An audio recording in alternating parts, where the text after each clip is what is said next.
Jadi, ceritanya gini. Di sebuah kerajaan megah bernama Glancerate, ada tradisi turun-temurun di istana. Nyewa guru khusus buat ngedidik para pangeran, biar siap jadi raja. Nah, yang dipilih jadi guru ini bukan kaleng-kaleng, tapi orang-orang paling jenius seantero kerajaan. Guru yang kali ini ditunjuk langsung sama raja, namanya Hina. Sang raja ini punya 6 anak, 1 putri, dan 5 pangeran. Meskipun mahkota udah pasti buat anak sulung, namanya juga nasib. Siapa tahu di masa depan ada kejadian tak terduga. Makanya, raja mau si Hina ini ngajarin adik-adiknya, biar mereka semua juga siap dan punya bekal kalau-kalau dibutuhkan. Singkat cerita, kereta yang membawa sang guru kerajaan pun tiba di ibu kota. Hina turun dengan gaya penuh wibawa dan rasa percaya diri. Kelihatannya si raja nggak salah pilih orang, tapi 2 penjaga gerbang malah curiga gara-gara postur tubuhnya yang, mini. Biarpun Hina udah coba ngenalin diri, mereka tetap aja ngira dia itu anak dari guru yang asli. Untung banget ratu kebetulan lewat. Kalau enggak, entah sampai kapan 2 pemuda itu bakal terus-terusan nepok-nepok kepalanya. Setelah itu, sang ratu ngenalin Hina secara singkat ke para pangeran. Dia sendiri bingung, kenapa guru-guru sebelumnya pada cepat banget nyerah. Padahal, di mata ibunya, para pangeran itu anak-anak yang penurut. Tapi mau nurut kayak malaikat atau bandelnya minta ampun, Hina udah bertekad bulat buat menyelesaikan tugasnya. Ratu pun mengantarnya ke kamar para pangeran. Begitu pintu dibuka, Hina melangkah masuk dan memperkenalkan diri. Di hadapannya, para pangeran muncul dengan penampilan sempurna, kayak baru keluar dari lukisan. Salah satu dari mereka mengulurkan tangan buat menyambut dan bicaranya sopan banget. Tapi kesopanan itu cuma bertahan 2 kalimat. Pangeran itu langsung ganti sikap jadi angkuh, meremehkan, dan sama sekali nggak nganggep Hina ada. Namanya Leonhard, pangeran keempat kerajaan. Dari luar sih ganteng maksimal, tapi begitu buka mulut, isinya kesombongan dengan harga diri setinggi Gunung Everest. Hina pun langsung memberinya julukan Pangeran Everest Sombong. Lagi asyik-asyiknya, yang satu itu ngomong, pangeran lain tiba-tiba naik robot. Langsung main engket-engket Hina, kayak boneka. Kalau yang ini namanya Likte, pangeran kelima. Hina sampai nggak nyangka ada anggota keluarga kerajaan sebegini pecicilannya. Jadi dia juluki saja Pangeran Playboy. Melihat kelakuan adiknya, pangeran ketiga datang untuk menegur dan minta maaf ke sang guru. Namanya Bruno. Dia nonyo-none soal riwayat pendidikan Hina. Tapi begitu dapat jawaban kalau Hina nggak pernah sekolah formal, sikapnya langsung berubah jadi dingin. Tipikal pangeran yang sok pintar. Pangeran terakhir dikenalin sama Bruno, namanya Kai, pangeran kedua. Dia kelihatan seram banget pas nyapa Hina, cuma dengan tatapan tajam, terus pergi gitu aja, tanpa ngomong sepatah kata pun. Ya sudahlah, yang penting sesi perkenalan udah kelar. Hina langsung masuk ke agenda utama. Wawancara dengan para pangeran, tujuannya sih biar dia tahu level pengetahuan mereka masing-masing. Jadi bisa nyusun jadwal pelajaran yang pas. Tapi pangeran keempat langsung nolak mento-menta, karena benci banget sama guru. Katanya, Hina juga bakal sama kayak guru-guru sebelumnya yang yujeng-yujengnya, bakal cabut juga. Bruno ikutan setuju. Soalnya dia nggak percaya guru tanpa ijazah sekolah resmi bisa ngajarin dia. Lexi ikut suara mayoritas. Sementara Kai nggak ngasih pendapat apa-apa. Sekarang Hina jadi paham kenapa guru-guru sebelumnya pada angkat kaki. Para pangeran ini emang hobi ngehina guru sebelum akhirnya membuang mereka. Tapi, bodo amat, Hina nggak peduli. Yang penting sekarang, siapa yang mau diwawancara duluan, dia udah diberi amanah buat ngajar mereka. Jadi berhenti di tengah jalan itu bukan pilihan. Pangeran keempat masih aja ngeyel. Niatnya mau ngajak saudara-saudaranya buat ngebujuk raja supaya mecat Hina. Tapi rencananya langsung ambiar disiram. Air dingin, sama Lick, yang justru jadi orang pertama yang setuju diwawancara. Bruno juga sebenarnya malas berdebat. Tapi dia penasaran juga, guru macam apa yang sampai diundang khusus sama ayah mereka. Setelah itu, Pangeran Kai juga mendekati Hina. Bergumam gak jelas, yang kedengarannya kayak nyuruh Hina pergi. Lalu diam-diam ngeloyor pergi. Tiga-tiganya cabut, tinggal Leonhard berduaan sama Hina. Pada akhirnya, Hina menyeretnya kembali ke kamar, dan langsung mewawancarainya di sana. Si pangeran keempat, Leonhard, umur 15 tahun. Katanya si pemuda paling tampan seantero benua sampai dijuluki Benggalili dari Glancerate. Di dokumen yang Hina baca, karakternya ditulis rendah hati dan baik. Tapi kenyataannya, dia itu pangeran Everest sombong. Tujuan wawancara ini ada 2. Cari tahu kepribadiannya lebih dalam, dan ngetes kemampuan belajarnya. Tapi susahnya, gimana caranya biar dia mau ngerjain tes. Waktu Hina tanya kenapa Leonhard benci guru, jawabannya enteng banget. Katanya dia benci guru, sama kayak dia benci wortel dan paprika. Lah, kok guru malah disamain sama sayuran? Setelah diinterogasi lebih dalam, Hina akhirnya nemu sebagian alasannya. Ternyata, selama ini nggak ada satupun guru yang benar-benar merhatiin dia. Mereka cuma peduli sama mood Raja. Dan yang paling penting, dia itu benci belajar, sementara guru maksa dia buat belajar. Jadi, guru itu udah kayak musuh bebuyutan. Makanya, satu-satunya hal yang dia pelajari dari para guru adalah cara kabur.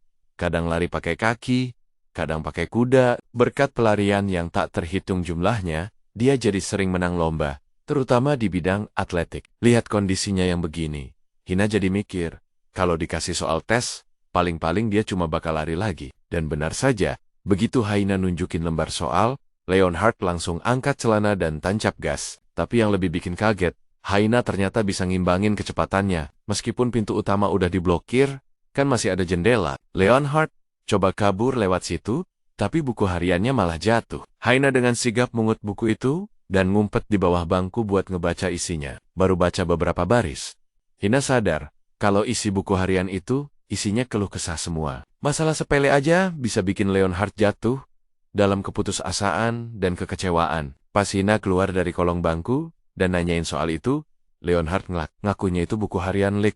Ya udah, Hina balikin aja. Di saat itulah Leonhard akhirnya ngaku kalau itu memang miliknya. Dengan kelemahan di tangan, Hina langsung manfaatin itu buat maksa dia ngerjain tes. Akhirnya, dengan terpaksa tapi tetap serius, Leonhard menyelesaikan tesnya dan ngisi semua jawabannya. Setelah dapat hasilnya, Hina bilang ke Leonhard buat ketemu jam 4 sore untuk pelajaran pertama mereka, terus dia pergi. Leonhard masih aja ngambek, mikirin cara buat lapor ke ayahnya, biar Hina dipecat. Tiba-tiba, dia dengar suara pintu kebuka. Dia pikir Hina balik lagi buat mohan-mohan, biar dia datang jam 4.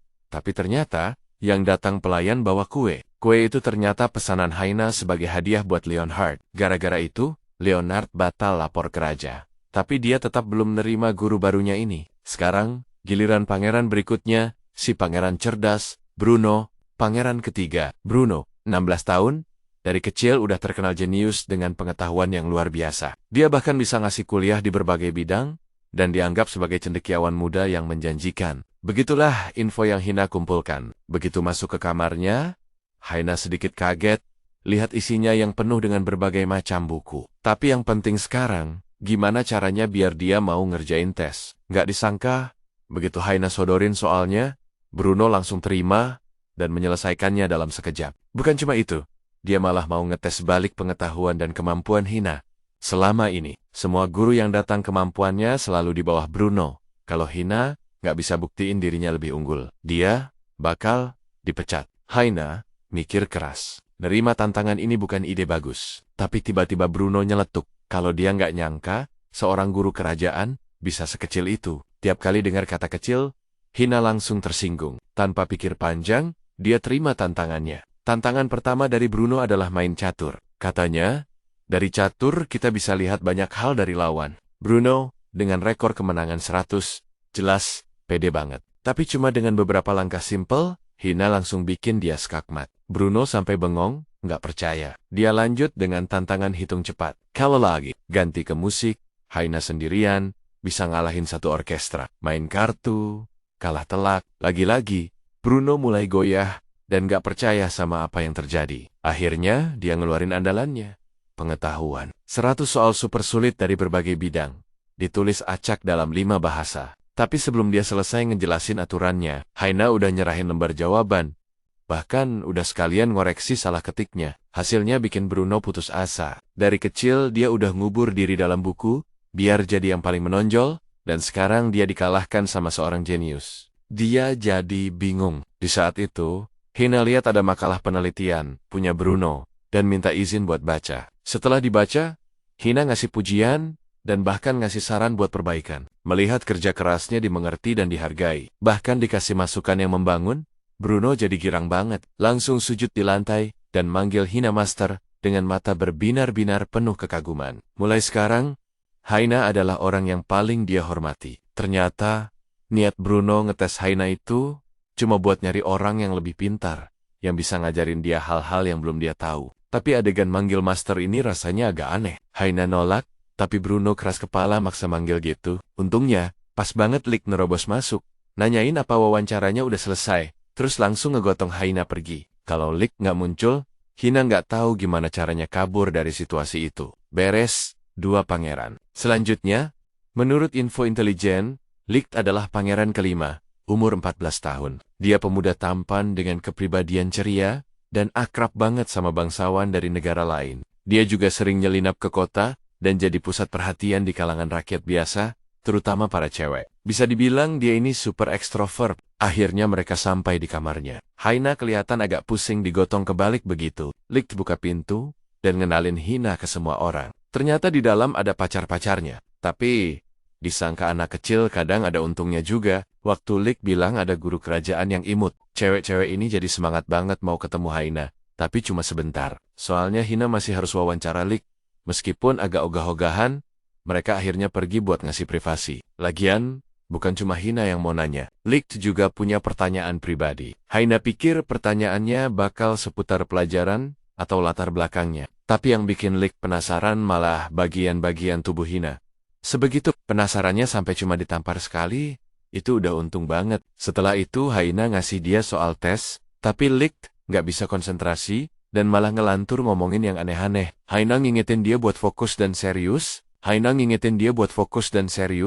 tapi ternyata Lick udah selesai ngerjain dari tadi. Terus, pas Hina mau pergi buat wawancara pangeran terakhir, Lick memanggil dia lagi buat nanya sesuatu. Kalau pertanyaannya sama kayak tadi, Hina pasti udah nolak. Tapi pertanyaan Lick kali ini, Haina itu sebenarnya siapa? Guru-guru lain kan terkenal dengan gelar-gelar hebat, tapi cuma Hina yang informasinya misterius banget. Sesaat, tatapan Lick jadi tajam dan menusuk. Tapi detik berikutnya dia balik lagi jadi ceria seperti biasa. Pacar-pacar Lick ngintip dari pintu, nanyain apa wawancaranya udah selesai. Melihat mereka berdua kelihatan tegang, Lick bilang mereka cuma lagi diskusi serius, jadi nggak perlu khawatir. Haina janjian ketemu Lick di aula utama jam 4 sore, lalu pergi. Setelah Haina jalan agak jauh, Lick buka pintu lagi buat ngawasin, dan Haina pun jadi lebih waspada. Dia sadar udah terlalu meremehkan pangeran yang satu ini. 3 pangeran beres. Sekarang tinggal pangeran kedua Kai, 17 tahun. Dia orangnya pendiam dan jarang kelihatan di keramaian. Dia juga pernah diskors dari akademi militer. Setelah berkelahi, jadi terkenal punya temperamen yang galak. Setelah ngetok pintu beberapa lama, tapi nggak ada jawaban. Haina nanya ke pelayan yang lewat, dan baru tahu kalau pangerannya lagi keluar. Dia coba nanya Nonia soal pangeran Kai ke pelayan itu.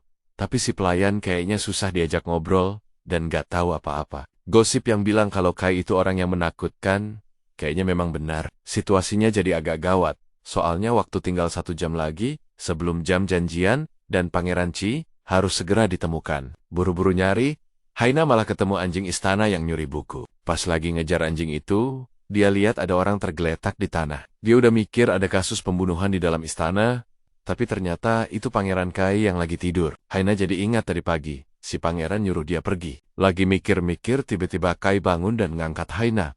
Ternyata dia ngira Haina itu anjingnya. Ya, setidaknya dia nganggep Haina sebagai guru baru. Jadi kayaknya nggak perlu terlalu waspada. Dari cara Kai ngomong, Hina jadi sedikit ragu sama informasi di dokumen-dokumen itu. Pas noleh, Hina lihat Kai lagi melotot. Ternyata bukan sengaja mau nakut-nakutin, tapi tatapannya memang dari sananya udah tajam. Kelihatannya aja seram, padahal aslinya dia baik banget. Ucapan pergi yang dia bilang tadi pagi itu sebenarnya maksudnya minta tolong, karena dia ngomongnya pelan. Haina salah baca gerak bibirnya. Waktu Kai lagi ngerjain tes, ada seorang gadis kecil masuk. Dia adalah putri bungsu, namanya Adele. Pas Kai ngomongin adiknya, ekspresinya langsung melembut. Dia curhat ke Hina. Katanya dia sayang banget sama Hina, karena di antara semua guru, cuma Hina yang mau ngajak dia ngobrol. Dia juga bilang bakal ngandelin Haina buat ngajarin dia dan saudara-saudaranya. Setelah nyerahin hasil tes, dia langsung ketiduran. Ternyata dia orang yang dewasa dan lembut. Beda banget sama gosip yang beredar. Daripada dengerin info simpang siur, memang lebih baik merasakan sendiri. Haina jadi dapat pelajaran baru, yang berguna buat kerjaannya, sebagai guru kerajaan. Di ulai utama, Haina udah selesai ngoreksi 4 lembar jawaban. Waktu tinggal 10 menit lagi. Sebelum jam janjian, dia bertanya-tanya, apa mereka bakal datang? Di saat yang sama, Leonhard lagi duduk sendirian di ayunan, mikir, kalau nggak ada yang datang, Hina pasti bakal nyerah. Tiba-tiba, Bruno lari lewat, lihat dia, dan ngajak dia belajar bareng. Leonhard kaget, soalnya awalnya kan Bruno yang paling keras nentang. Tapi sekarang dia malah hormat sama guru baru. Tapi ya gimana? Setelah wawasannya terbuka, sikap Bruno berubah total jadi sangat hormat sama Hina. Makin didengerin, Leonhard makin kesal. Jadi dia buru-buru kabur ninggalin Bruno 3 menit sebelum jam 4. Bruno buru-buru buka pintu dan minta maaf karena telat. Ternyata menurut dia, datang 10 menit lebih awal buat persiapan itu penting banget. Haina bilang datang kapan aja nggak masalah. Yang penting jangan manggil dia master di depan pangeran lain, soalnya bisa bikin malu. Yang datang berikutnya adalah Pangeran Lick.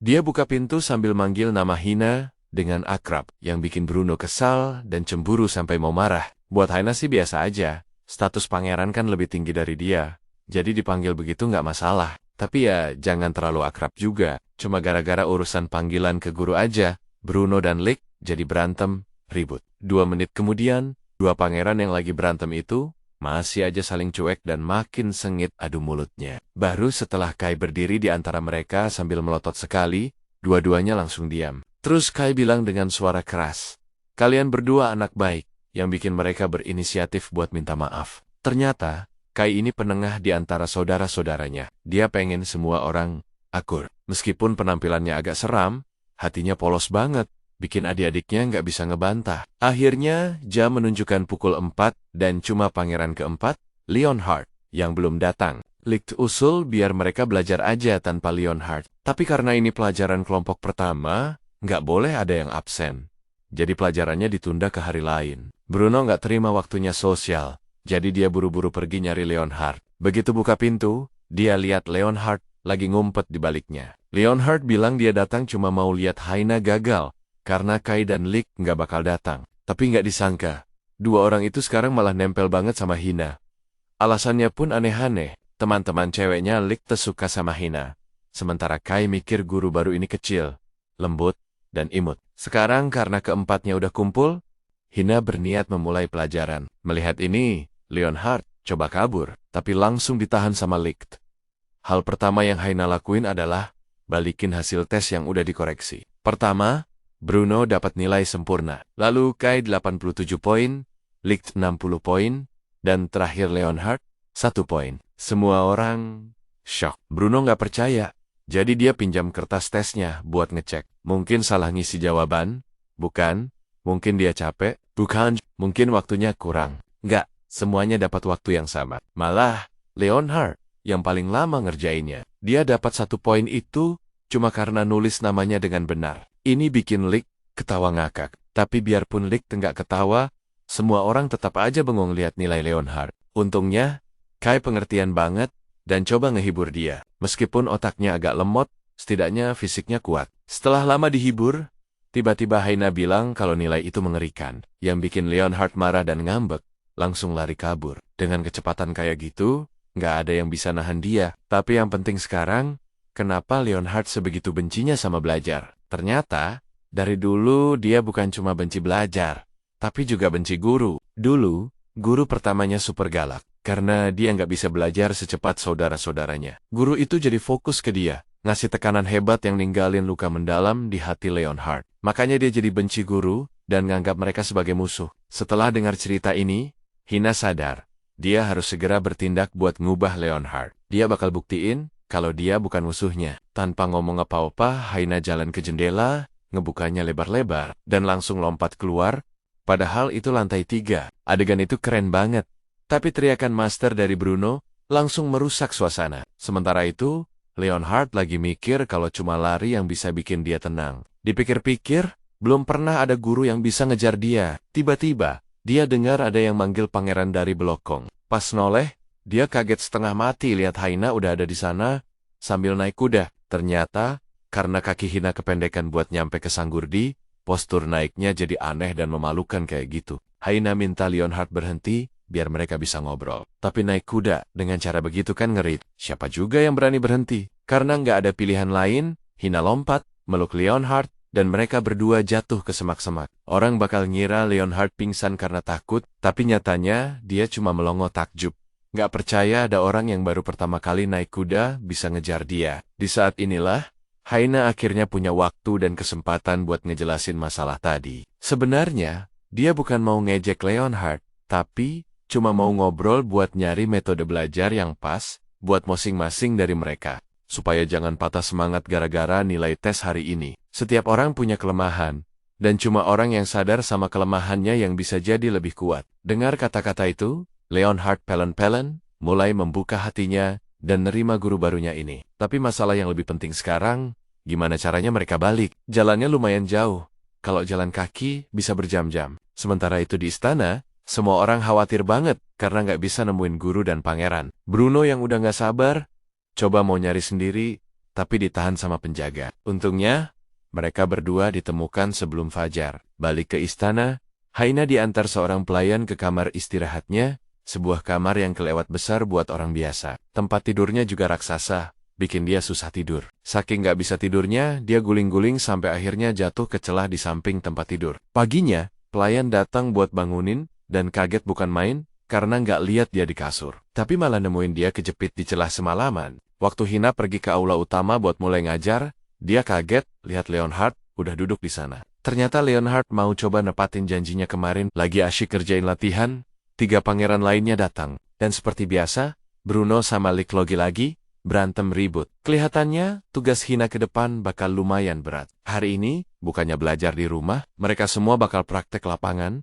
dengan pergi ke ibu kota buat belajar tentang kehidupan rakyat biasa. Dengar mau ke kota, Lick kelihatan semangat banget. Dia udah nggak sabar mau jalan-jalan, situasi kota lagi aman-aman aja, jadi perjalanannya bakal lancar. Dengar itu, Kai dan Bruno kelihatan lega. Tapi seperti biasa, masalah datang dari Leonhard. Dia nolak pergi ke kota, nanya, buat apa keluarga kerajaan perlu ngerti kehidupan rakyat jelata? Haina pun langsung beraksi. Dia ceritain kisah sejarah dari 200 tahun lalu, tentang seorang putri yang cuek, sama kehidupan rakyatnya, dan hidup mewah, sampai bikin rakyat marah besar, berontak, dan akhirnya, ngehukum mati putri itu, pakai gilatin. Bahkan ada gambarnya segala. Dengar cerita itu, Leonhard langsung ketakutan dan setuju ikut, asal dia nggak bakal kena giletin. Setelah itu, Hina janjian sama semuanya di halaman jam 10. Karena identitas mereka harus disembunyikan, dia minta semua orang pakai baju biasa biar nggak dikenali. Tapi lewat dari jam 10,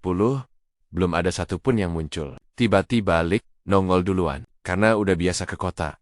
Pakaiannya pas banget. Setelah itu, 3 pangeran lainnya keluar. Untungnya mereka semua pakai baju normal. Bruno sempat mikir mereka masih perlu nutupin muka. Untungnya, Lick yang lebih pengalaman ngasih tahu mereka. Kalau enggak, bisa-bisa mereka bertiga pergi pakai topeng aneh yang mencurigakan. Setelah semua siap berangkat, nenek mereka keluar sambil nangis-nangis dan ngasih wejangan. Seolah-olah mereka mau pergi jauh banget. Setelah jalan beberapa saat, Haina nyuruh rombongan berhenti di sebuah gang acak. Dan dari situ mereka bakal lanjut jalan kaki. Karena ini pertama kalinya mereka ke kota, semua masih ngerasa asing. Kecuali Lick, Bruno bahkan bawa-bawa peta buat ngecek arah. Sekarang, Hina mau mulai ngasih tugas buat masing-masing. Pada Anola, dia lihat Lick lagi bisik-bisik sesuatu ke Kai.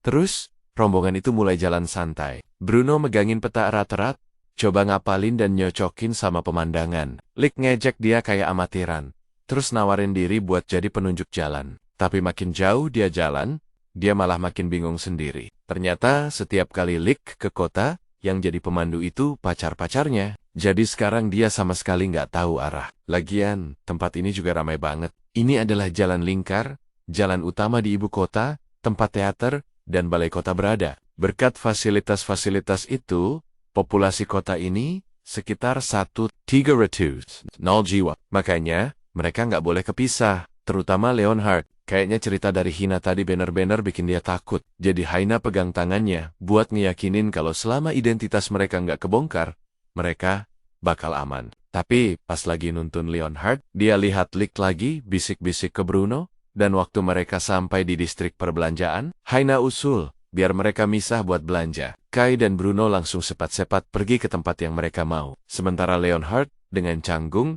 ngaku kalau dia belum pernah belanja sama sekali. Melihat itu, mereka berdua ngajak dia ke sebuah department store. Lick lagi-lagi bisik-bisik sesuatu di depan Hina. Terus, pas masuk ke toko, Leonhard lihat-lihat, dan milih barang yang dia suka. Seleranya parah banget. Dia milih boneka jelek, dan malah moji-moji boneka itu lucu. Benar-benar nggak bisa dimengerti. Waktu mau bayar, pas dengar harganya 55 sen, si pangeran yang nggak tahu nilai mata uang, langsung nyerahin semua uangnya. Haina pun harus ngasih pelajaran dadakan di tempat. Untung Leonhard ini pangeran, kalau nggak, dia udah kelaparan dari dulu. Dan untungnya juga staf toko yang mereka temui, baik hati. Kalau nggak, uangnya bisa ludes. Setelah itu, Licht bilang, dia punya urusan pribadi, dan langsung narik Leonhard pergi. Kayaknya para pangeran ini lagi ngerencanain sesuatu. Bruno masih asyik di toko buku, seolah-olah mau ngeborong satu toko. Haina ngingetin dia buat milih satu buku aja yang bener-bener dia butuhin. Untungnya mereka ketemu pemilik toko yang baik,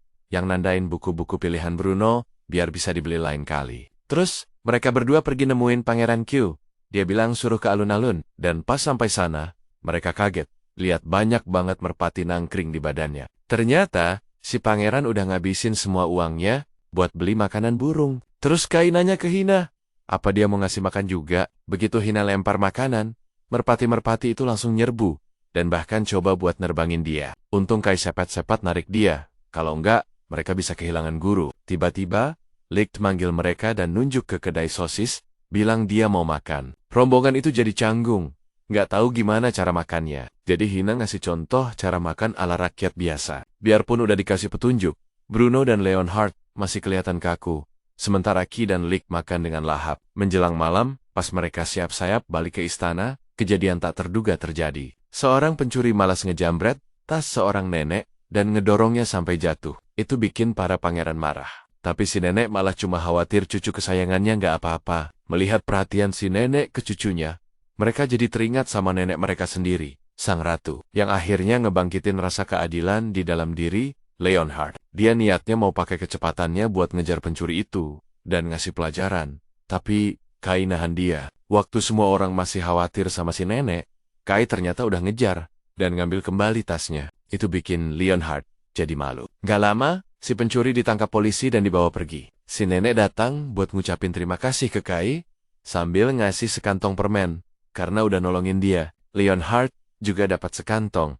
Meskipun dia malu-malu bilang gak bantu apa-apa. Tapi tindakan beraninya membela orang asing itu patut diacungi jempol. Di perjalanan pulang, Hina nanya apa yang mereka pelajari. Tapi semua jawabannya biasa-biasa aja, nunjukin kalau mereka belum nangkep pelajaran yang sebenarnya. Yang seharusnya mereka lihat adalah senyum orang-orang di kota ini. Meskipun ada orang jahat di antara 1, 3, 0 penduduk, ada juga 1, 3, 0 cara hidup dan kepribadian yang berbeda. Dan Raja Victor, ayah mereka, udah bekerja keras buat ngejaga senyum-senyum itu. Kalau kalian jadi raja, nanti kalian juga harus berjuang seperti dia, kata Hina.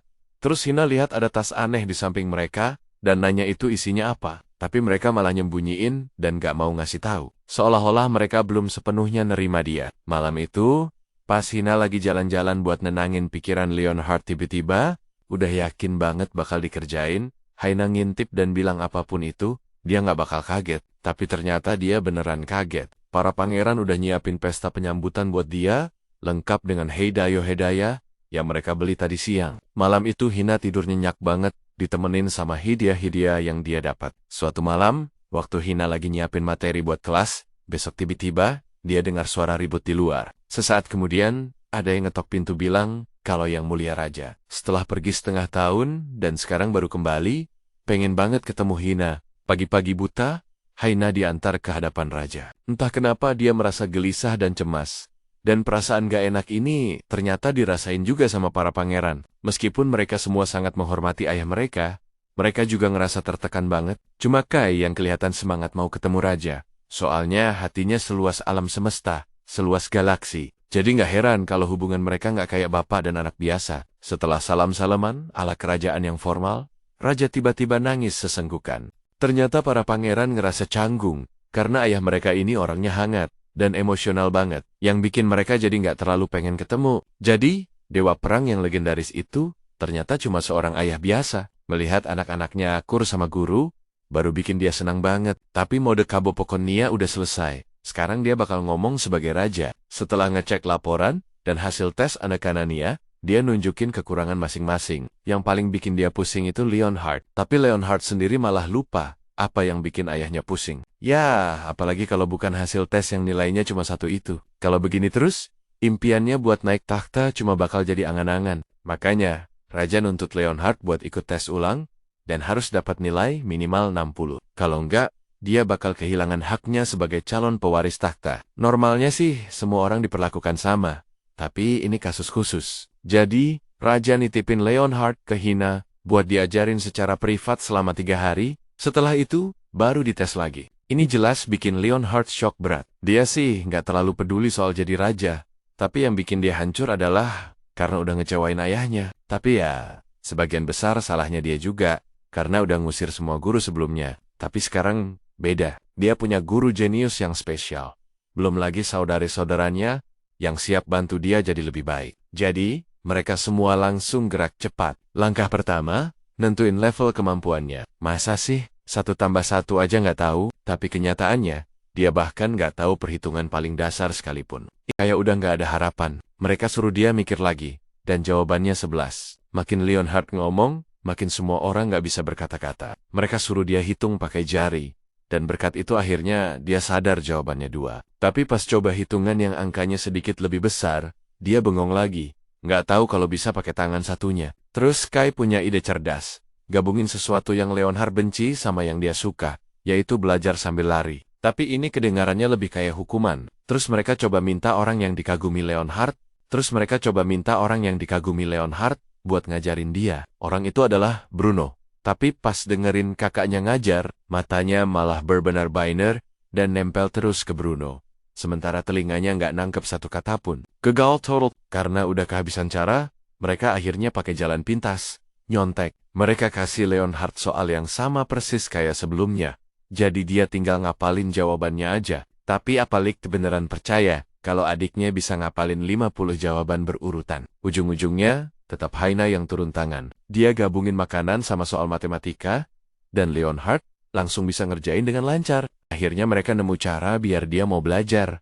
Meskipun tetap aja susah banget. Waktu berlalu cepat, dan kemampuan Leonhard baru nyampe 15 poin, masih jauh dari target 60. Apa mungkin dia bisa membalikan keadaan, padahal tesnya besok? Leonhard udah mau nyerah, tapi Hina ngasih semangat. Katanya, kalau kali ini dia bisa dapat 15 poin. Berarti dia udah nemuin 85 kesalahan, dan lain kali dia bisa lebih baik. Kata-kata itu berhasil bikin semangat Leonhard bangkit lagi. Bagus sih, tapi sekarang waktunya tidur. Belajar nggak boleh sampai ngerusak kesehatan. Besok paginya, sebelum ujian, dia masih aja belajar. Manfaatin setiap detik. Akhirnya, waktu tes tiba, Leonhard siap menghadapinya sendirian. 3 saudaranya diam-diam ngasih semangat, dan bahkan Haina, di dalam hatinya, ikut mendoakan. Setelah waktu tes selesai, Hina langsung ngoreksi. Hasilnya benar-benar mengejutkan. Leonhard dapat nilai 59. Semua orang senang banget dan ngasih selamat, tapi mereka lupa kalau syaratnya itu 60. Jadi, sesuai janji, dia tetap kehilangan hak warisnya. Tapi, keajaiban selalu datang di saat-saat terakhir. Ternyata Hina salah ngoreksi 1 nomor. Seharusnya kertas itu dapat tambahan 1 poin. Karena Leonhard udah nulis namanya dengan benar, sesuai gaya penilaian unik Haina. Akhirnya, keberuntungan masih berpihak pada Leonhard, dan dia diterima oleh raja. Sejak saat itu, Leonhard juga benar-benar menerima guru berbakat ini. Dia ngulurin tangan buat salaman, dan Haina ngebalasnya dengan salaman santai yang sama seperti yang pernah Leonhard lakuin dulu. Haina pikir kalau dia salaman terlalu hangat, si pangeran kecil ini bisa-bisa nangis lagi. Ini bikin Leonhard malu dan marah. Malam itu, Hina datang nemuin Raja Victor sambil bawa sebotol anggur. Kelihatan jelas kalau mereka berdua udah kenal lama. Tapi pura-pura baru ketemu pertama kali. Bilangnya selama ini cuma surat-suratan. Masuk akal sih, soalnya biar Hina bisa jadi guru. Victor harus nerima satu syarat. Jaga rahasia masa lalu Hina. Kalau sampai kebongkar, Hina bakal ngilang tanpa jejak. Suatu hari, pas lagi jalan-jalan di kota, Haina tiba-tiba berhenti di depan sebuah kafe. Tanpa banyak mikir, mungkin karena takdir, dia masuk. Pelayan yang nyambut dia bikin Haina kaget. Itu kan pangeran kelima, Lik. Tapi si pelayan cepat-cepat ngelak. Ngakunya salah orang. Katanya dia sering dikira pangeran karena mukanya mirip. Caranya ngomong dan kerja yang serius dan profesional juga beda banget sama kepribadian playboy pangeran 5. Setelah ngejelasin menu dan bantu Hina pesan, si pelayan masuk ke dapur. Tapi sebenarnya, Dia emang beneran Pangeran Licht. Dia takut kalau orang-orang tahu, mereka bakal ngejek dia, nggak keren sama sekali. Apalagi seorang pangeran kerja jadi pelayan. Kalau raja sampai tahu, dia pasti bakal kehilangan hak warisnya. Tapi ya sudahlah, dia tinggal lanjutin aja kayak biasa. Tambah sedikit acting biar Hina cepat-cepat pergi. Tapi, dia terlalu asyik sama perannya, sampai lupa kalau Hina lagi ngeliatin dia dengan seksama. Dia nanya ke pemilik kafe, apa orang lain bisa ngelayanin Hina? Tapi aturan kafe itu, sekali pelayan ngurus satu pelanggan, mereka harus ngelayanin sampai selesai. Jadi Licht nggak punya pilihan selain sabar sedikit, mikirnya Hina bakal cepat pergi. Nggak disangka, Hina malah ngeluarin buku buat dibaca, yang rasanya kayak siksaan buat Licht. Pas itu, ada keributan kecil antara dua pemuda, yang hampir nyelakain seorang gadis di dekat mereka. Untungnya, Licht turun tangan, nyelamatin si gadis, dan nunjukin sisi gentlemannya. Terus, dia jadi penengah, dan nenangin dua pemuda yang lagi berantem itu. Dengan beberapa gerakan dan kata-kata profesional, dia berhasil nyelesain dua masalah sekaligus. Dan langsung jadi pusat perhatian seisi kafe. Bahkan Hina ikut muji dia. Licht pikir dia udah berhasil nipu Hina. Tapi tiba-tiba sepucuk surat dari Hina jatuh ke tangannya. Tamat sudah riwayatnya. Makin parah lagi, bukan cuma Hina, tapi ayahnya juga tahu dan minta ketemu. Situasinya makin gawat. Hina nggak bisa diam aja nonton masalah ini jadi makin runyam. Jadi dia mutusin buat ikut campur. Obrolan antara ayah dan anak itu tegang banget. Hina angkat bicara buat ngebela Licht. Bilang kalau tindakannya itu serius dan nggak main-main. Tapi alasan dia kerja jadi pelayan emang berawal dari iseng.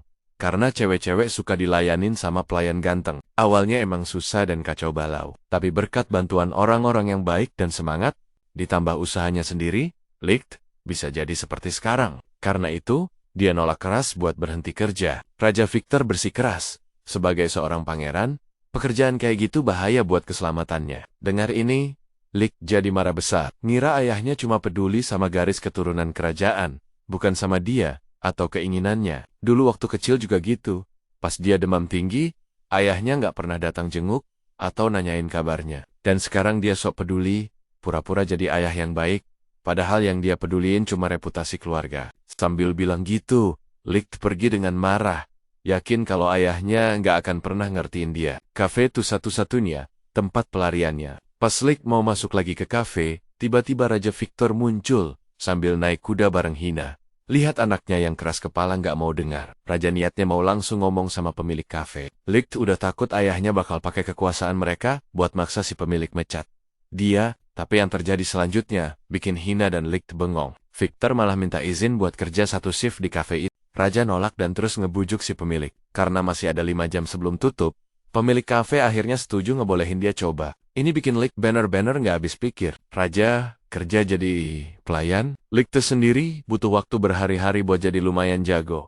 Jadi dia yakin ayahnya pasti bakal cepat dipecat. Tapi Licht lupa dari mana dia dan saudara-saudaranya dapat wajah tampan. Meskipun udah berumur, Victor tetap punya pesona yang nggak bisa ditolak pas pakai seragam kafe. Bikin semua cewek terpesona. Hina cuma bisa diam, nggak tahu mau ngomong apa lagi sama raja yang satu ini. Sementara itu, manajer nyuruh Licht buat ngelatih ayahnya sendiri. Baru aja tadi siang berantem hebat, sekarang disuruh ngajarin.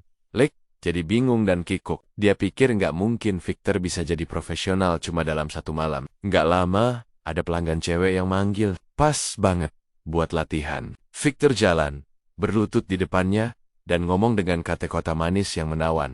Siapa coba yang bisa nolak? Cewek itu langsung kelepik-kelepik sama raja beranak 6 ini. Tapi itu baru permulaan. Masih banyak tamu lain yang butuh dilayani. Ada pelanggan asing nanya-nanya pakai bahasa yang gak dimengerti staf. Tapi Victor maju dan nunjukin kemahirannya berbahasa asing. Bikin anaknya melongo kaget. Keren sih.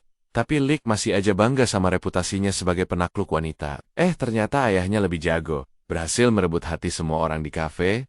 Tua muda, cowok cewek, semua jatuh cinta. Baru di sini Licht lihat sisi lain ayahnya.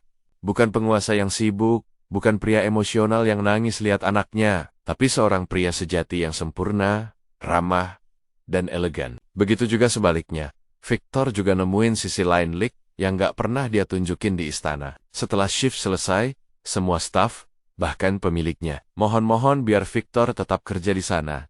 Katanya kehadiran dia bikin malam itu jadi menyenangkan buat semua pelanggan. Tapi Victor malah narik Licht keluar buat ngobrol berdua. Di sana, dia minta maaf karena nggak benar-benar ngertiin Lik selama ini. Yang dia khawatirin bukan kehormatan keluarga kerajaan. Begitu juga sebaliknya. Victor juga nemuin sisi lain Lik yang nggak pernah dia tunjukin di istana. Setelah shift selesai, semua staf, bahkan pemiliknya, mohon-mohon biar Victor tetap kerja di sana.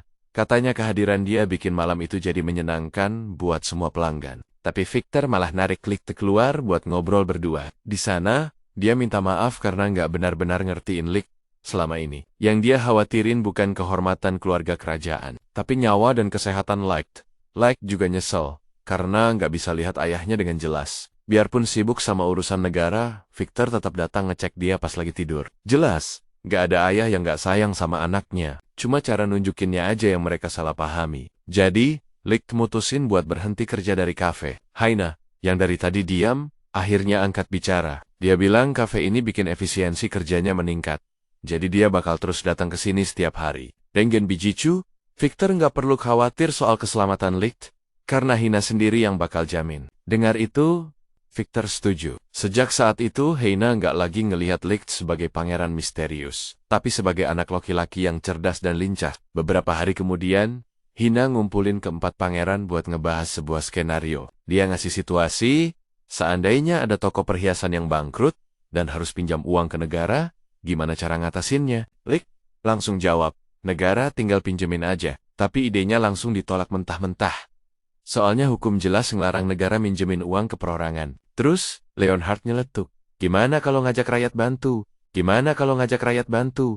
Masing-masing nyumbang sedikit, sampai uangnya kekumpul. Meskipun idenya nggak terlalu meyakinkan, Raja Victor malah nganggap itu menarik. Dia bahkan mau ngebawa ide itu ke rapat dewan. Jadi dia minta Leonhard buat nulis laporan detail untuk didiskusikan. Pak Leonhard dipuji, Bruno jadi sedikit iri. Dari kecil, dia selalu ngagumin ayahnya dan pengen jadi raja kayak dia. Tapi, banyak yang percaya kalau kakak tertua mereka lah yang paling pantas jadi raja. Sedikit penjelasan, keluarga ini punya 5 pangeran. Sejauh ini, baru 4 yang kita tahu, dan yang sulung kayaknya saking hebatnya sampai nggak perlu guru privat, karena pengen ngalahin kakaknya. Bruno belajar mati-matian, tapi sekarang dia malah cemburu sama Leonhard, khawatir kalau adiknya itu juga jenius kayak si sulung. Lihat Bruno galau, Haina deketin dia buat ngobrol, tapi Bruno cuma geleng-geleng, bilang nggak ada yang perlu dikhawatirin. Karena nggak mau maksa, Haina ganti topik ke presentasi tesis Bruno yang bakal diadain di universitas. Karena topiknya lumayan sulit, Bruno minta pendapat dan saran Haina. Setelah dicek, Haina komentar kalau tesis Bruno itu kayak cuma jiplakan dari presentasi sebelumnya, nggak ada orisinalitasnya sama sekali. Yang paling bikin dia nggak suka, itu banyak banget salah ketik di mana-mana, yang langsung dia tandain satu-satu. Haina yakin Bruno lagi ada beban pikiran, tapi karena anaknya nggak mau cerita, dia pilih buat nggak maksa. Akhirnya, Hina ngasih Bruno tantangan buat nulis disertasi tentang perubahan apa yang mau dia bawa buat negara. Kalau dalam 2 minggu dia gagal, Hina nggak bakal nganggep dia muridnya lagi. Tantangan itu jadi motivasi kuat yang bikin semangat Bruno bangkit. Sejak saat itu, dia ngurung diri di kamar. Kerja keras ngerjain disertasinya. Tiap kali ngerasa nggak puas, dia buang draft lama dan mulai dari awal lagi. Malam demi malam dia kerja, sampai ketiduran di meja, karena saking capeknya. Pas harinya tiba, Leonhard nyerahin laporannya ke ayah mereka. Sementara Bruno ngasih disertasinya ke Hina. Muka capek Bruno aja udah nunjukin seberapa keras usahanya. Dan hasilnya di luar dugaan Hina. Dia ngerasa Bruno benar-benar pantas jadi muridnya. Dengan disertasi ini, Bruno bisa dengan percaya diri maju presentasi di universitas. Bruno pun pergi ke universitas dan mulai presentasinya. Dia nggak mau ngecewain Haina. Pas selesai, dia sempat agak sedih karena nggak ada reaksi apa-apa. Tapi tiba-tiba penonton tepuk tangan meriah yang langsung balikin rasa percaya dirinya. Bahkan ada yang ngundang dia buat presentasi di kampus mereka. Di saat itu, idola ketiga Bruno muncul.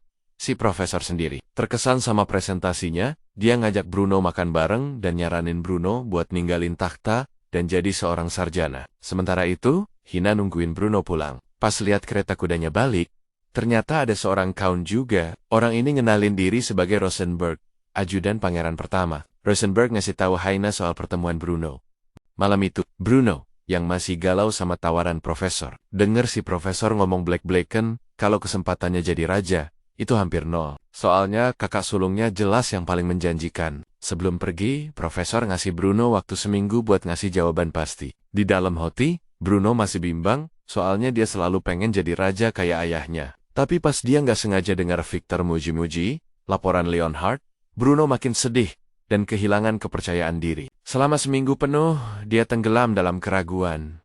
Nggak bisa mutusin. Suatu hari, Haina nggak sengaja ketemu Bruno, dia lagi jalan-jalan sama anjing, atau setidaknya sesuatu yang nggak terlalu mirip anjing. Dengar curhatan Bruno, Haina dengan lembut bilang kalau jadi sarjana itu bukan sesuatu yang lebih rendah. Haina tahu dia nggak punya hak buat nentuin masa depan keempat pangeran, tapi dia tetap berharap Bruno mikir baik-baik, soalnya kalau nggak, suatu saat nanti, pas udah tua dan sakit-sakitan, dia bisa-bisa cuma terbaring di kasur, sambil nyeselin pilihan hidupnya. Setelah berhari-hari mikir, Bruno akhirnya nemu pencerahan dan jawabannya sendiri. Dia pergi nemuin si profesor dan bilang kalau dia bakal masuk ke kampusnya, tapi nggak sekarang. Bruno mau nunggu sampai dia benar-benar dewasa dan lebih berpengalaman sebelum ngejar karir akademis. Lagian, impian terbesarnya tetap jadi raja kayak ayahnya, dan dia nggak bakal nyerah sama impian itu, sekecil apapun kesempatannya. Dengar itu, si profesor senyum, nunjukin pengertian dan rasa hormatnya sama tekad Bruno. Dia dengan senang hati nerima jawaban itu, dan bahkan bilang Bruno bisa datang kapan aja. Setelah itu profesor pergi, ninggalin suasana yang hening, dan pas banget, Haina muncul. Dia natap Bruno dengan rasa kagum yang dalam, karena tekad yang kuat itu bikin kepercayaannya sama Bruno makin besar. Haina bilang dia pengen ada di sisi Bruno, jalan bareng dia buat ngapai takhta. Tapi, kabar kalau Bruno nggak jadi ninggalin takhta cepat sampai ke telinga Rosenberg. Dengar itu, dia langsung ganti target, mutusin buat nyingkirin Haina. Sejak saat itu, Rosenberg nyuruh anak buahnya buat diam-diam ngumpulin informasi tentang Hina. Suatu malam yang sepi, Kai datang ke Hina buat minta saran. Gak lama, Bruno dan Leonhard juga datang satu persatu, masing-masing punya pertanyaan. Lihat ketiga kakaknya ngumpul, Licht gak mau ketinggalan, dan ikutan masuk. Dia langsung ngeluarin pertanyaan super konyol. Kalau disuruh milih antara cewek cantik, tapi badannya rata, atau cewek yang gak terlalu cantik, tapi dadanya berisi, harus pilih yang mana? Dengar itu, Bruno langsung cemberut, dan nyuruh Licht cepat tidur, demi keselamatan para wanita di dunia. Tapi Haina gak peduli sama omong kosong itu, dan cepat-cepat balik ke topik yang mau dibicarain. Kai gak nyembunyiin Apopa dan juga ngaku kalau Victor nyuruh dia buat latihan ningkatin kemampuan komunikasinya. Tapi dia gak tahu harus mulai dari mana. Emang sih, keempat pangeran ini punya kelemahan masing-masing. Licht terlalu nggak serius, Bruno masih kurang percaya diri buat jadi raja. Leonhard nggak ada masalah kepribadian tapi lemah di aritmatika. Dan satu-satunya halangan Kai, ya di komunikasi. Di dalam keluarga sih eman-eman aja. Tapi kalau sama pelayan atau penjaga, ceritanya beda. Contohnya, tiap kali lewat dan disapa penjaga, tatapan dingin Kai bikin mereka ngerasa kayak mau diserang. Dan kalau sama pelayan, ekspresi datarnya kelihatan kayak lagi ngomelin kerjaan mereka. Kai sih nggak ngomong gitu, tapi orang gampang salah paham lihat mukanya. Karena takut bikin orang ngejauh, dia jadi sering diam. Dan makin dia diam, makin orang-orang pada takut. Besok paginya, Hina bakal ngajak Kai latihan komunikasi. Keesokan harinya, 3 pangeran bawa Adele buat ketemu Hina. Si gadis kecil itu ngambek. Katanya, mau ke kebun binatang karena anak anjing di rumah ngerusak lukisan kesayangannya. Dengar itu, ketiga kakaknya jadi nggak enak. Soalnya kebun binatang lumayan jauh, dan mereka malas repot. Tapi lihat adiknya udah mau nangis, mereka akhirnya ngalah dan mutusin buat ngajak Adele biar seneng lagi. Haina pikir itu ide bagus juga. Apalagi perjalanan ini bisa jadi kesempatan buat Kai latihan komunikasi. Hal pertama yang Haina bilang adalah latihan bikin Kai senyum. Dia coba ngasih contoh, tapi kaku banget. Sampai-sampai Leonhard harus turun tangan buat nunjukin caranya. Pas sampai di kebun binatang, Hina ngasih instruksi, kalau Kai lihat binatang yang menurutnya menarik, dia harus coba senyum. Tapi pas Kai beneran senyum, mukanya malah kelihatan lebih seram dari biasanya. Bikin semua orang jadi agak ngeri. Rombongan pun lanjut lihat-lihat, pertama ke kandang burung unta, terus ke area beruang. Leonhard pikir beruang itu bakal imut kayak boneka, tapi kenyataannya jauh berbeda. Lihat beruang itu, Adele jadi takut, jadi Kai harus nenangin adiknya dengan lembut. Mereka semua pergi ke area kasih makan hewan. Semua orang dikelilingi binatang, kecuali Bruno dan Haina yang kurang dapat perhatian. Sementara itu, Kai malah dikerubungin sekawanan domba. Kelihatan kasihan sekaligus lucu. Haina manfaatin kesempatan itu buat nyuruh Kai minta tambahan makanan ke staf terdekat. Kai, sambil keringetan, jalan ke sana tapi nggak berani ngomong, terus balik lagi, masih aja nggak bisa buka mulut. Tiba-tiba Adele teriak karena digigit kelinci, yang bikin rombongan langsung bawa dia pulang. Setelah kejadian itu, Adele akhirnya baikan sama anak anjing di rumah. Dia sadar udah bereaksi berlebihan dan salah marahin anjing itu. Sekarang balik lagi ke Kai. Hina lihat Kai butuh lebih banyak latihan. Jadi dia nyaranin buat mulai dari komunikasi sama orang-orang terdekat di istana. Kayak para pelayan. Licht langsung nimbrung, ngajarin Kai beberapa kalimat yang biasa dia pakai buat ngegombalin cewek. Meskipun agak konyol, Hina pikir boleh juga dicoba. Jadi, Kai ngumpulin semua keberaniannya dan ngajak ngobrol dua pelayan di dekatnya. Dia dengan pede ngulangin kalimat yang baru dia pelajari. Tapi tatapan tajamnya yang biasa tetap aja bikin mereka takut dan lari. Nggak lama kemudian, Kai lihat seorang pelayan kesusahan bawa nampan berat. Dia langsung datang buat bantu. Sejak saat itu, Kai mulai sering bantuin orang lain di istana. Tapi, karena penampilannya yang dingin dan sikapnya yang agak kaku, perbuatan baiknya malah disalahpahami sama para penjaga. Karena capek terus-terusan nakut-nakutin orang, Kai mutusin buat tiduran di rumput buat istirahat. Tiba-tiba seorang pelayan datang diam-diam, nyelimutin dia, dan bahkan bawain teh. Tapi karena malu, dia cepat-cepat lari pergi. Hina datang dan dengan sabar ngejelasin. Sebenarnya Kai itu punya kemampuan bagus buat ngebaca orang. Tapi karena takut bikin orang lain waspada, dia selalu ngehindar. Hina ngasih saran. Cukup dengan bilang kata-kata singkat kayak, halo atau terima kasih, itu udah dianggap sopan. Dan mungkin, di antara orang-orang itu, ada yang bakal bener-bener ngertiin hatinya. Ngikutin saran itu, Kai balik ke kamarnya. Pas banget ada pelayan datang buat ganti spray. Dengan segenap keberanian, Kai berbisik pelan, ngucapin terima kasih atas dedikasi si pelayan yang selalu ngebantuin dia. Yang mengejutkan, si pelayan malah senyum.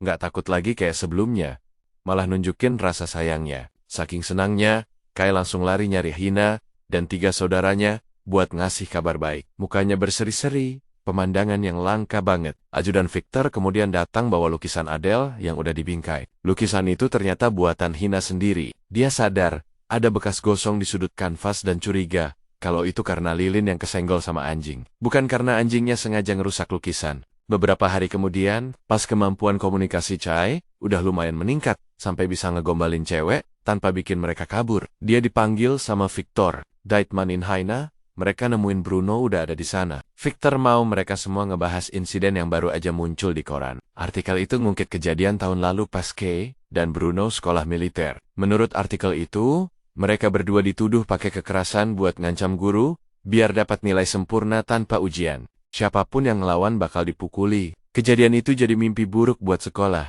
Dan baru berhenti pas Kai ketahuan ngehajar seorang siswa sampai luka parah. Jurnalis itu juga nulis kalau semua masalah ini dicutap-cutapai sama pihak berwenang. Bilangnya, Kai dan Bruno sebenarnya diskors. Sementara siswa yang jadi korban nasibnya lebih parah, dikeluarin dari sekolah dan ditekan sama pemerintah. Dengar ini, Bruno langsung protes. Bersikeras kalau semua yang ditulis di artikel itu bohong besar. Tapi, Victor dengan tenang ngejawab kalau dia nggak bisa ikut campur karena pers punya hak kebebasan berpendapat. Karena pers punya hak kebebasan berpendapat. Biarpun begitu, fakta yang nggak bisa dibantah adalah Kai memang udah mukul orang. Hina, yang dari tadi diam, natap Kai, dan dengan lembut minta dia ceritain semua kebenarannya. Kejadiannya pas mereka berdua baru masuk sekolah. Karena Kai kelihatan seram, nggak ada yang berani deketin dia. Tapi dia sadar kalau Bruno sering luka-luka, dan selalu ngeles bilangnya karena latihan pedang. Suatu kali,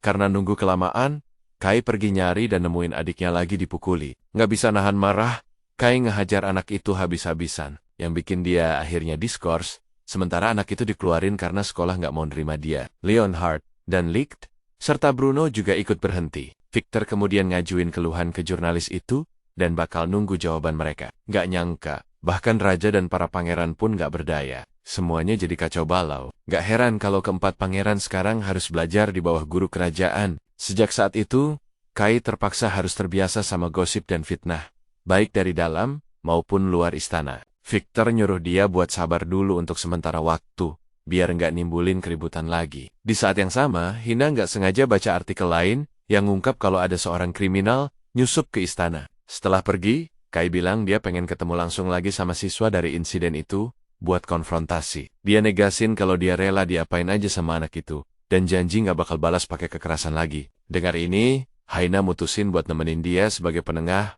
biar pertemuannya lancar. Waktu lagi siap-siap, para pelayan dekatnya khawatir sama Kai, tapi tetap percaya penuh sama dia. Sebagai balasan, Kai maksa senyum dan ngucapin terima kasih. Senyumnya sih indah, tapi matanya yang dingin dan tajam, bikin siapapun yang lihat jadi merinding. Bruno langsung nimbrung, ngeyakinin semua orang kalau itu senyum terbaik yang bisa Kai lakuin, minta mereka buat ngerti. Di tempat pertemuan, Haina dan seorang prajurit yang ditugasin nemenin mereka, masuk duluan buat ngurus prosedur. Si siswa, pas dengar Kai mau konfrontasi soal artikel itu, sempat ragu, tapi akhirnya setuju. Haina langsung keluar buat manggil Kai, tapi pas banget saat itu, prajurit yang tadi ikut sama dia, disergap dan diseret sama sekelompok orang. Pas Kai dan Haina balik, anak itu dengan tenang bilang kalau prajuritnya udah masuk duluan. Tanpa curiga, Kai dan Hina masuk ke dalam. Sekarang mereka duduk bertiga buat ngobrol. Si siswa ngejelasin alasannya dulu nyerang Bruno.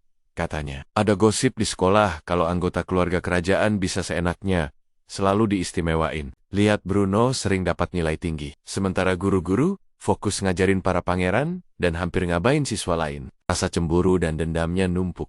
Sampai akhirnya meledak jadi konflik. Dia mau minta maaf, dan pas Kai mau jabat, tangannya buat damai. Dia tiba-tiba ngeluarin pistol dan anak buahnya muncul buat nahan mereka. Haina, Kai dan prajurit yang tersisa dilempar ke gudang anggur dan diikat. Anak ini niatnya mau jadiin mereka sandera buat minta tebusan. Berani-beraninya nyulik pangeran. Dia pasti cari mati. Sejak dikeluarin dari sekolah, keluarganya juga udah nggak nganggep dia. Dia mau ngambil foto sebagai bukti buat meras raja. Tapi pas dia jepret, ketiganya malah nunjukin ekspresi ngejek dan santai. Nggak ada takut-takutnya sama sekali. Yang bikin dia makin marah. Dia mutusin buat ngancam mereka, biar mereka takut. Tapi pas dia ngancam Kai, muka si pangeran tetap aja tenang. Tapi, begitu dia ganti ngancam Hina, Kai langsung hilang kesabaran. Dia ngumpulin kekuatan buat mutusin rantai yang ngikat dia. Tapi karena ingat janjinya ke Hina buat nggak pakai kekerasan, dia nahan diri dan coba neken amarahnya. Lihat Kai nggak ngelawan, anak itu malah nyerang dia. Seketika juga, Hina nangkis serangan itu. Dia udah bebas dari rantai tipis itu dari tadi. Sambil muter, dia pakai rantai itu buat ngikat anak itu dengan kencang. Pas kelihatannya masalah udah beres dan mereka bertiga mau pergi, nggak disangka, anak buah si cowok itu datang dari segala arah. Dalam situasi genting, Haina noleh ke prajurit, minta dia buat ngelindungin Kai sementara dia sendiri siap ngadepin mereka semua. Di saat itu, Haina nunjukin kemampuan aslinya. Bukan cuma jago di pengetahuan dan olahraga, tapi kemampuan bertarungnya juga nomor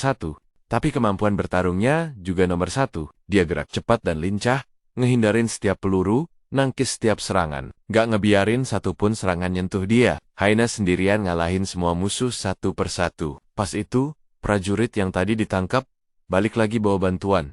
Tapi, udah gak ada yang bisa mereka lakuin. Semuanya udah diberesin sama Haina. Dengan tenang, dia nyerahin tugas itu. Nyuruh mereka bawa semua tawanan ke polisi. Kai tetap angkat bicara, dan ngajak anak itu buat datang ke istana jadi penjaga, buat mulai hidup baru. Karena dia nggak mau terlalu keras sama orang lain, dan mau ngasih kesempatan buat mereka berubah. Kai ngehargain pengetahuan dan kemampuannya, yakin kalau itu bisa berguna buat negara. Dengar ini, anak itu jadi sedikit lega. Beberapa hari kemudian, artikel di koran dikoreksi sesuai kebenaran. Haina nggak sengaja ketemu Count Rosenberg, yang pengen tahu lebih banyak tentang masa lalunya. Pas Hina nolak jawab, Rosenberg langsung angkat dia, dan bilang bakal bawa dia balik ke istana. Di perjalanan, Rosenberg ketawa dan nyeletuk, kalau sejak kedatangan Hina, para pangeran jadi berubah jadi lebih baik. Tapi Haina tahu banget, kalau Rosenberg ada di balik banyak kejadian. Mulai dari ngehasut Licht buat kerja di luar, sampai manfaatin profesor buat ngebujuk Bruno nyerahin takhta. Cuma insiden terakhir yang ngelibatin Ki yang masih belum jelas. Rosenberg langsung ngelak, pura-pura nggak terlibat. Terus ganti topik ke artikel baru-baru ini, tentang kriminal yang nyusup ke istana. Sebelum mereka sempat berdebat lebih jauh, keretanya udah sampai. Pas Hina turun, dia lihat Leonhard, udah nungguin. Baru aja mau ngomong Rosenberg, naik ngungkap kalau dia udah tahu identitas asli Hina, dan kalau Hina pernah jadi guru di sebuah gereja. Rosenberg bahkan negasin. Setelah digali lebih dalam, dia nemuin rahasia menarik tentang Haina. Biarpun begitu, Haina tetap tenang, dengan lembut minta Leonhard buat masuk duluan. Tapi Leonhard nolak. Terprovokasi sama omongan Rosenberg, dia mutusin buat ngejar Haina, bertekad buat cari tahu kebenarannya. Sadar Leonhard masih ngikutin, Haina muter buat ngehadang dia, dan nanya langsung apa yang mau dia tahu. Nggak jawab, terus tiba-tiba balik badan dan lari. Haina langsung ngejar, nggak mau ngebiarin dia pergi dalam kebingungan. Leonhard pengen tahu tentang masa lalu Hina ngajar di gereja. Dan Hina ngeyakinin kalau itu benar, dia dulu jadi relawan di sana. Leonhard juga mau nyerahin tugasnya buat dikoreksi Hina. Lihat Leonhard makin rajin dan gak benci belajar lagi. Haina senang karena dia jadi makin dewasa. Selanjutnya, Bruno. Dia lagi ngajarin beberapa anak. Bareng Adele, pas Hina datang. Bruno ngaku kalau dia sempat bingung mau ngapain, sampai Adele dan anak-anak minta diajarin. Hari itu, anak-anak istana ngerubungin Bruno. Nanyain pertanyaan-pertanyaan pribadi. Biasanya ngapain, punya pacar atau enggak, makanan kesukaannya apa. Dihadapkan sama serbuan itu, Bruno diam dan menghindar. Gak mau ngungkap apa-apa. Anak-anak yang tadinya semangat jadi kecewa, muka mereka langsung cemberut. Lihat ini, Hina ngingetin dia, kalau dia terus jaga jarak bahkan sama anak-anak. Gak bisa ngebimbing mereka. Gimana nanti dia bisa mimpin seluruh rakyat? Dengar itu, Bruno sedikit mengangguk. Terus pelen-pelen mulai terbuka. Cerita-cerita dan ngobrol hangat sama anak-anak, bikin suasana jadi ceria lagi. Berikutnya Kai, dia dengan ragu-ragu ngakuin keinginan sebenarnya buat balik ke sekolah militer. Tapi dia nggak pernah berani bilang ke ayahnya. Tahu kalau Victor pasti bakal nolak. Tetap aja, Kai pengen banget balik, buat mulai dari awal dan belajar cara ngobrol sama orang lain. Haina dengerin dan ngasih saran kalau ini justru ujian yang harus Kai hadapi sendiri. Kalau dia beneran mau jadi raja, pertama-tama dia harus punya keberanian buat ngadepin Victor. Dia harus punya keberanian buat ngadepin Victor dan ngebujuk dia secara pribadi. Bukan ngandelin Haina. Terakhir, Lick.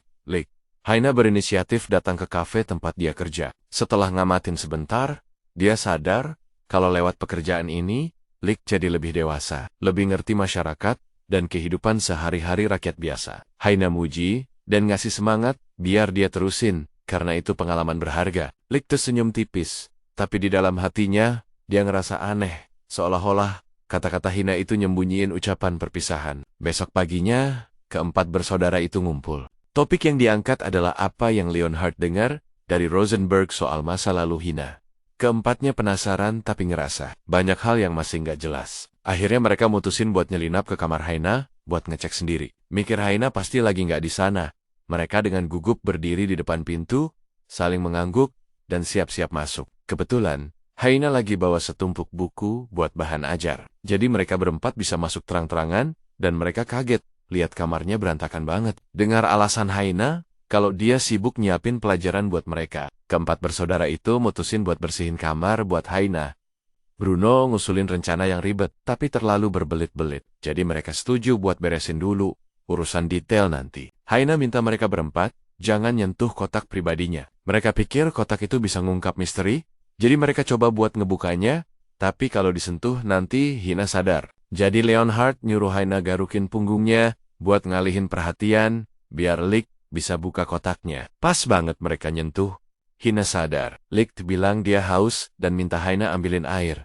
Tapi Haina malah nawarin buat nyeduh teh di situ juga. Leonhard minta diambilin kue, tapi Haina nyuruh mereka semua pergi, biar dia bisa kerja. Leonhard diam-diam buka kotak itu sebelum Hina sempat nahan. Di dalamnya ada barang-barang pemberian keempat, pangeran dan surat-surat dari murid-muridnya dulu. Semua orang sayang sama Hina dan pengen jadi kayak dia. Haina percaya semua muridnya berharga buat dia, dan keempat pangeran juga sama. Masing-masing punya karakter unik, dan karena itu sangat berharga buat Haina. Dia ngerasa terhormat bisa ngajar mereka berempat, dan sebagai hukuman karena udah ngintip, dia bilang bakal nyiapin banyak tugas tambahan. Keempat pangeran lanjut saling bantu bersihin kamar yang super berantakan itu. Sementara itu, Hina minta Kai balikin beberapa buku ke perpustakaan. Leonhard dengan semangat malah nawarin diri, ngambil tumpukan buku itu dan lari dengan gembira. Pas itu seorang pelayan masuk bawa nampan teh panas, dan gak sengaja tabrakan sama Leonhard. Tabrakan itu bikin keduanya jatuh,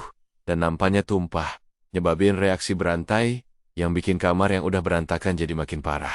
Lihat, itu Haina mau bantu, tapi keempat pangeran maksa, kalau mereka mau ngerjain sendiri dan ngehalangin dia. Bilang kali ini, biar mereka yang urus. Mereka dorong Hina balik ke mejanya, sementara mereka dengan sabar bersih-bersih. Berjam-jam berlalu sampai malam, dan setelah usaha keras, kamarnya akhirnya rapi. Haina kemudian senyum, dan bilang dia udah nyiapin banyak PR sebagai hadiah kecil buat mereka berempat. Tapi itu cuma bercanda. Dia juga udah bawain teh dan kue sebagai hadiah. Lagi istirahat, mereka nggak sengaja nemu koran lama yang disimpan Haina. Artikelnya ngelaporin kalau seorang kriminal pernah nyusup ke istana. Keempatnya langsung ketawa, nganggap itu omong kosong. Kalau kriminal bisa masuk istana? Dia mau ngumpet di mana? Haina cuma geling-geling kepala dan pelan-pelan ngingetin mereka buat jangan percaya apapun tanpa bukti kuat. Terus, setengah bercanda, setengah serius, dia natap mereka dan bilang, gimana kalau kriminal di artikel itu sebenarnya saya? Keempatnya nganggap itu omong kosong dan mikir Haina lagi bercanda. Gak mungkin dia seorang kriminal. Besoknya, Haina pakai cerita di koran itu sebagai tugas buat keempat pangeran. Dia ngingetin dengan tegas kalau berita kayak gitu nggak boleh dianggap enteng, karena kalau suatu hari mereka jadi raja dan ngabain gosip kayak gitu, mereka bisa tanpa sengaja ngebahain seluruh negeri. Tugasnya, kata dia, masing-masing dari mereka harus pergi ke kota atau pakai cara sendiri buat nyelidikin insiden yang dilaporin di koran itu. Kayak yang pertama angkat bicara, dia mau ketemu langsung sama orang yang nulis artikel itu. Tapi, dicek lebih teliti, di koran itu nggak ada nama penulisnya. Biarpun begitu, Kai tahu identitas orang yang ngerevisi draftnya. Jadi dia mutusin buat nemuin orang itu buat nanya-nanya. Dia balik, bawa satu info penting. Penulis aslinya udah resign, begitu selesai nulis artikel itu. Dan sekarang, nggak ada yang tahu dia di mana. Licht masih aja nyepelein, nganggap masalah itu nggak penting. Sebaliknya, Bruno ngerasa ini sangat mencurigakan. Jadi dia bersikeras mereka harus nemuin penulis itu. Besoknya, keempat bersaudara itu nyari kemana-mana, nanya-nanya di banyak tempat, tapi nggak nemu hasil. Nggak disangka, justru Licht yang nemuin petunjuk. Dengan semangat, dia ngungkap kalau si penulis udah ganti nama, dan kadang-kadang muncul di balai kota. Tanpa buang waktu, mereka berempat langsung pergi ke sana, dan nungguin sampai dia keluar. Mereka cepat-cepat ngehadang dan nangkep dia. Di bawah ancaman kalau dia nggak ngomong jujur bakal dihabisi, orang itu terpaksa ngaku. Dia bilang dia cuma dapat undangan dari orang misterius. Karena lampunya redup, dia nggak bisa lihat jelas, mukanya cuma ingat orang itu nyuruh dia nulis artikel yang nyiratin kalau sebelum Raja Victor naik takhta, pernah ada kriminal muncul di festival panen. Dan sekarang, kriminal itu udah nyusup ke istana. Tapi pas dia coba selidikin, dia nggak nemu informasi apa-apa. Jadi dia curiga itu berita bohong. Keempat bersaudara itu masuk ke arsip istana, dan nemuin catatan tentang para kriminal di festival panen. Dan di situ, Bruno nggak sengaja nemuin nama Hina. Dia pernah ditangkap atas tuduhan penculikan dan percobaan pembunuhan seorang pangeran. Kejadiannya berlangsung sebelum Victor naik takhta. Dan pangeran yang dimaksud adalah Victor sendiri waktu masih muda. Nggak mau nerima kenyataan. Keempat bersaudara itu duduk buat diskusi lagi. Di titik ini, mereka hampir yakin kalau kriminal yang disebut di artikel itu adalah Hina. Mereka ingat, dari awal sampai akhir, Haina selalu yang ngasih mereka tugas. Selalu ngingetin buat nyelidikin, tapi jangan sampai kena bahaya. Dipikir-pikir lagi, itu kan sama aja kayak petunjuk. Orang yang mereka cari sebenarnya adalah dia. Karena Haina nggak akan pernah ngebiarin murid-murid kesayangannya dalam bahaya. Tapi mereka tetap nggak ngerti kenapa guru mereka ngelakuin hal kayak gitu. Keempatnya langsung lari nyari Hina buat minta penjelasan, tapi pas sampai di kamarnya, dia nggak ada di sana. Masih bingung, mereka baru tahu kalau Victor udah balik ke istana. Keempatnya mutusin buat nemuin ayah mereka buat nanyain kebenarannya. Tapi, pas ditanya, Victor tetap diam. Nggak mau ngelanggar janjinya dulu. Pas suasana makin tegang, asisten Victor tiba-tiba datang bawa surat yang ditinggalin sama Haina. Baru setelah itu Victor akhirnya buka mulut dan mulai nyeritain kebenaran yang selama ini disembunyiin keempat anaknya. Dia cerita, waktu masih muda dia sering nyelinap ke kota buat ngamatin kehidupan rakyat biasa. Suatu kali, jam sakunya dicuri. Pas ngejar, Victor ketemu sama seorang pemuda kecil kurus. Dan itulah pertemuan takdir mereka. Haina nyuruh dua anak buat balikin barang curian itu ke Victor. Haina pengen Victor pulang, tapi Victor malah ngikutin Haina ke tempat tinggal anak-anak yatim piatu. Haina yang bertanggung jawab mimpin mereka dan ngelarang mereka berbuat jahat. Lihat Victor lapar, Hina ngasih dia apel, tapi Victor cuma gigit sedikit, terus ngasih ke gadis kecil di dekatnya. Hari-hari berikutnya, Victor berulang kali nyelinap keluar istana buat ngebantuin Haina. Dia ngajarin Haina cara cari uang buat ngurus anak-anak. Lihat kenyataan ini, Victor janji pada dirinya sendiri kalau dia bakal ngubah negara ini pas naik takhta nanti. Pelan-pelan, Hina jadi satu-satunya teman Victor, dan satu-satunya orang tempat dia bisa curhat. Waktu itu, Festival panen udah dekat. Karena pengen bantu, Victor ngasih jam saku emasnya yang berharga ke Hina. Ditukar sama sebotol anggur murah. Sebagai cara ngasih Hina uang buat ngurus anak-anak yatim piatu di bawah lindungannya. Beberapa hari kemudian, pihak istana tiba-tiba sadar kalau Victor hilang. Seluruh istana langsung panik, ngira calon raja diculik, dan langsung nurunin prajurit kemana-mana buat nyari. Sementara itu, Victor dan Hina nggak sengaja kelihatan. Para prajurit, pas lihat mereka, salah paham dan ngira Hina itu penculiknya, jadi mereka ngejar. Waktu lagi kejar-kejaran, jam saku emas Victor jatuh ke tanah. Pemandangan itu makin ngeyakinin para prajurit kalau Hina adalah pelaku yang nyulik pangeran. Mereka semua ngeluarin pistol, nembakin tembakan peringatan biar dia berhenti. Tapi di saat genting itu, Victor lari ke depan, pakai badannya sendiri buat ngelindungin Hina. Terjebak dalam situasi di mana hukuman kolektif mengancam, para prajurit yang gak mau tanggung jawab ngarang cerita kalau Hina pakai Victor sebagai tameng manusia buat kabur. Fitnah itu bikin Hina marah besar, dan dia ngelawan dengan sengit. Baru pas Victor teriak kencang, Hina akhirnya ragu-ragu, dan setelah itu dia langsung diikat dan diseret ke penjara. Selama di penjara, Hina nggak dendam atau coba bela diri. Dia cuma berdoa dalam diam, berharap Victor selamat dan bisa pulang dengan damai ke istana. Terus, setelah Victor sembuh, dia pribadi datang ke penjara bawah tanah buat ngebebasin Hina. Begitu kebenarannya terungkap, Victor ngejelasin semuanya ke ayahnya, dan Hina dibebaskan dari semua tuduhan. Setahun kemudian, setelah Victor resmi naik takhta, sebagai tanda terima kasih, dia ngebangun sebuah gereja tempat Hina bisa ngajar. Dari seorang anak yatim piatu yang dulu buta huruf, Hina tumbuh jadi guru yang dihormati dan dikagumi semua orang. Seperti sekarang, biarpun begitu, antara Victor dan Hina ada perjanjian rahasia. Mereka mutusin buat nggak pernah ngungkap kebenaran tahun itu. Karena mereka tahu itu cuma bakal nimbulin masalah yang nggak perlu. Dan kalau suatu hari kebenaran itu harus terungkap, Hina bakal pergi dari istana. Sekarang, saat itu tiba. Hina diam-diam ninggalin istana dan berhenti dari jabatannya sebagai guru kerajaan. Dia nggak mau rakyat tahu kalau calon pangeran kerajaan diajar sama orang yang pernah punya status kriminal. Itulah kenapa dia milih pergi, buat ngejaga kehormatan keluarga kerajaan dan dirinya sendiri. Besok adalah pelajaran terakhir, jadi Victor nyuruh Anokanania buat nyiapin diri baik-baik. Malam itu, keempat pangeran nggak bisa tidur. Gelisah. Besok paginya, mereka pergi bareng ke ruang kelas tempat Hina udah nunggu. Pas ketemu dia, mereka berempat cerita kalau Victor udah ngejelasin kesalahpahaman dari masa lalu. Tapi Hina nggak mau mereka lihat masalah ini cuma dari sisi perasaan. Dia dengan tegas ngingetin mereka buat coba nempatin diri sebagai raja dan mikirin kalau memang ada kriminal nyusup ke istana, apa yang bakal mereka lakuin. Dengar ini, Licht yang pertama jawab. Tanpa ragu, dia bilang pasti bakal ngusir kriminal itu. Hina sedikit mengangguk. Terus ngejelasin lebih lanjut kalau tujuannya nerima pekerjaan ini adalah buat ngelatih mereka berempat jadi raja yang pantas. Seorang raja sejati nggak boleh ngebiarin emosi ngalahin akal sehat pas ngambil keputusan. Dia kemudian mulai ngevaluasi mereka satu persatu. Ke Leonhard, dia ngaku, biarpun kadang-kadang bodoh, kekuatannya ada di kemampuannya buat ngakuin kekurangannya sendiri. Selain itu, Leonhard punya imajinasi dan kemampuan luar biasa. Sifat yang bakal bantu dia jadi raja yang baik di masa depan. Buat Licht, Hina bilang dia orangnya rendah hati, nganggap semua orang sama, dan selalu mau dengerin. Kalau Licht suatu hari naik takhta, negara bakal jadi tempat di mana nggak ada diskriminasi. Selanjutnya, Bruno, orang dengan pengetahuan luas yang nggak pernah malas belajar, dan bisa nyampain ilmunya ke orang lain, dengan penilaian dan kemampuan pengambilan keputusan yang baik. Pas dia jadi raja, dia bakal ngebawa keadilan. Terakhir Kai, dia bakal ngebawa keadilan. Terakhir Kai, pria dengan hati yang penuh kasih dan kekuatan buat ngatasin kesulitan. Kalau dia jadi raja, dia bakal pakai kekuatan itu buat ngebawa kedamaian buat semua orang. Dan dengan itu, pelajaran terakhir pun selesai. Siang itu, Hina resmi ninggalin istana. Sorenya, Victor masuk ke kamar buat nemuin keempat anaknya. Dia langsung sadar kalau mereka semua lagi sedih.